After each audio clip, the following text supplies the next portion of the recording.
En septembre 1408, dans une petite église de pierre sur la côte du Groenland, une jeune femme nommée Sigrid Björnsdottir épousa un homme du nom de Thorstein Olafsson. 2 prêtres lurent en Glébans et un certificat fut délivré. C'était en apparence du moins un mariage ordinaire. 2 ans plus tard, le couple fit voile vers l'Islande pour rapporter des nouvelles à leur famille. Ce fut la dernière fois que l'on entendit parler des Vikings du Groenland.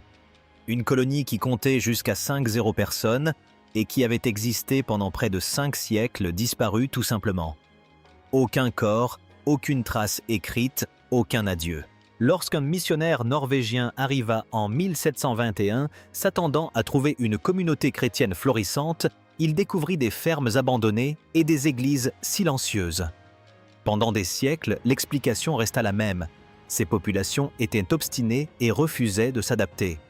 Puis la science moderne commença à étudier les ossements, les sols et les archives génétiques. Ce qu'elle a découvert était loin de ce qu'on avait raconté. L'homme qui avait fondé la colonie était un meurtrier. Erik Thorvaldsson, surnommé Erik le Rouge, en raison de la couleur de ses cheveux et de sa barbe, avait déjà hérité de ce problème familial avant même de poser le pied au Groenland. Son père Thorvald avait été banni de Norvège pour homicide involontaire et avait emmené Erik West, âgé de 10 ans, en Islande pour recommencer sa vie. Ce nouveau départ n'a pas été possible. Erik hérita du tempérament de son père avec un certain intérêt. Suite à une dispute concernant des poutres de bois empruntées, il tua 2 des fils de son voisin et la justice islandaise le condamna à 3 ans d'exil. Le monde viking n'était pas un monde clément, mais Erik avait franchi même ses limites. La direction de son exil fut déterminée par la géographie. À l'est, la Norvège, d'où sa famille était déjà bannie. Au sud, l'océan Atlantique. À l'ouest, une rumeur. Aux alentours de l'an 900, un marin égaré nommé Gunnbjörn Ulfsson, dévié de sa route par les vents, aperçut la terre à l'horizon. Il ne mit jamais pied à terre. Il revint avec ce récit et rien d'autre. Pendant 80 ans, cette observation est restée dans l'imaginaire islandais comme une sorte de légende, voire une simple note de bas de page pour la navigation. Erik s'y est dirigé en 982. Ce qu'il a découvert en premier n'était pas encourageant. La côte orientale du Groenland est un mur de glace et de roches noires ininterrompu sur des centaines de kilomètres, un littoral qui se déclare inhabitable et qui ne plaisante pas. Il n'avait aucun moyen de faire demi-tour. Il poursuivit sa route vers le sud, contourna la pointe sud abrupte que les marins appelleraient plus tard le Cap Farewell et commença à remonter la côte ouest. Le paysage changea. La glace laissa place à de profonds fjords, des vallées abritées de l'herbe poussant là où on ne l'attendait pas, des phoques, le long des côtes des oiseaux marins dansant au-dessus de nos têtes. Ce n'était ni l'Islande ni la Norvège, mais c'était suffisant.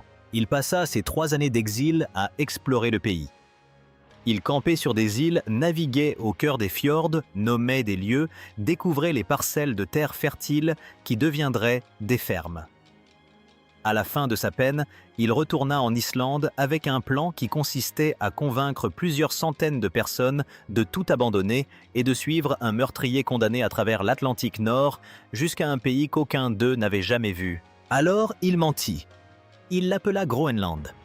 Les sagas écrites longtemps après sa mort racontent qu'il choisit ce nom précisément parce qu'un lieu à la consonance verte attirerait les gens.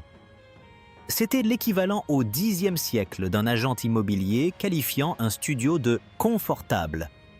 Et ça a marché.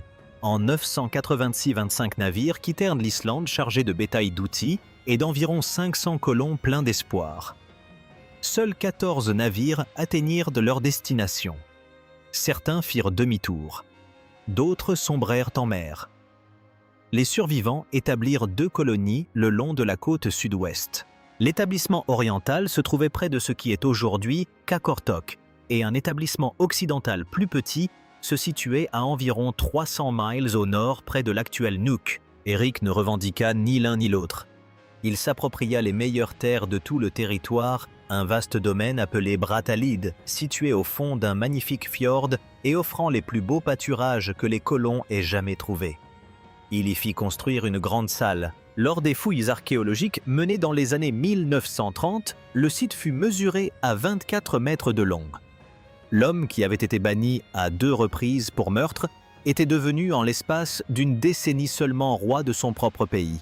Et ce pays, contre toute attente raisonnable, allait perdurer pendant près de 500 ans. La première génération de colons découvrit rapidement ce que la terre pouvait et ne pouvait pas leur donner. Ils avaient importé des bovins, des moutons et des chèvres d'Islande et s'étaient attelés à recréer le mode de vie agricole qu'ils avaient connu. Durant la courte saison estivale, ils élevaient le peu qu'ils pouvaient. Ils fabriquaient du fromage et du beurre à partir du bétail. Ils chassaient les phoques et les caribous le long de la côte.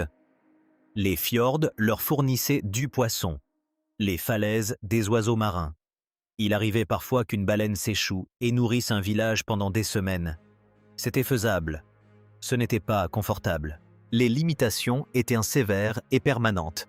L'île était presque dépourvue d'arbres, ce qui impliquait l'absence de bois pour la construction de navires et de maisons. Le minerai de fer y était quasiment inexistant, empêchant ainsi la fabrication d'outils et d'armes. La culture des céréales étant aléatoire sous ce climat, il était impossible de se procurer du pain sans en importer. Le bois flotté qui s'échouait sur les plages était si précieux que les chefs de la communauté le rationnaient. Il était interdit de le brûler pour se chauffer ou cuisiner. Pour le combustible, ils utilisaient la tourbe abondante au Groenland et pour les bâtiments, ils construisaient des murs en pierre sèche isolés avec de la fourrure animale. En une seule génération, ils avaient bâti à partir de presque rien une société agricole arctique fonctionnelle. Au début du XIe siècle, la population avait atteint entre 2 zéros et 5 zéros individus. Environ 500 fermes dans la colonie orientale et une centaine dans la occidentale. Puis au XIIe et XIIIe siècle, la colonie connut ce que l'on peut qualifier d'âge d'or.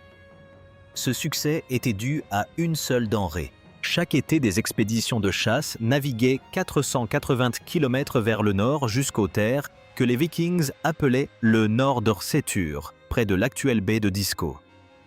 Le voyage était périlleux. La récompense était la matière première la plus précieuse d'Europe médiévale, l'ivoire de Morse. À l'époque, les marchands européens n'avaient pas accès de manière fiable aux défenses d'éléphants d'Afrique, ce qui faisait du morse un matériau de prestige sur tout le continent. On le sculptait en crucifix, en crosse d'évêque, en reliures de livres richement décorés, en ornements pour les demeures des riches. Les Groenlandais avaient accès à une ressource apparemment inépuisable. Des milliers de morses se rassemblaient le long des rivages rocheux de la baie de Disco, et les chasseurs se rassasiaient avant de retourner vers le sud chargés de leurs bateaux. La peau de morse était tout aussi précieuse. D'une robustesse extraordinaire et parfaitement étanche, on pouvait en faire des cordes suffisamment solides pour gréer certains des plus grands navires d'Europe. Outre le morse lui-même, les Groenlandais exportaient de la fourrure de renard, de l'huile de phoque et des peaux d'ours polaires. Des ours polaires vivants étaient parfois expédiés comme cadeaux royaux achetés par des rois européens pour la seule raison du prestige que représentait leur possession.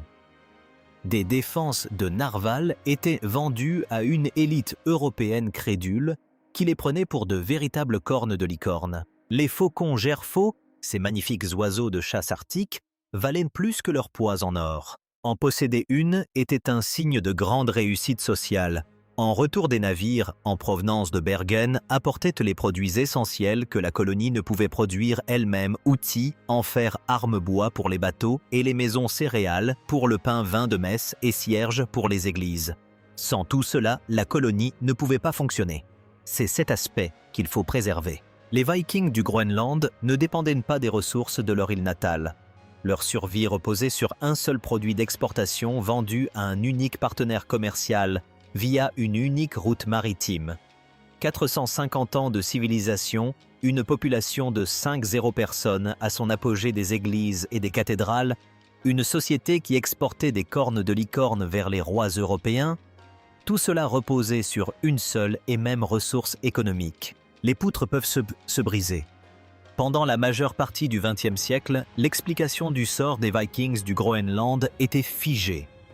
On l'a retrouvée dans les manuels scolaires, les documentaires et les articles universitaires, et elle était considérée comme une vérité établie. L'histoire était simple et satisfaisante, ce qui est généralement le premier indice qu'une histoire est fausse. On disait que les Vikings étaient des Européens rigides qui avaient emporté leurs traditions agricoles dans l'Arctique et refusé de les abandonner. Ils s'accrochèrent au bétail quand celui-ci n'avait plus aucun sens. Ils s'accrochèrent aux moutons quand l'herbe cessa de pousser.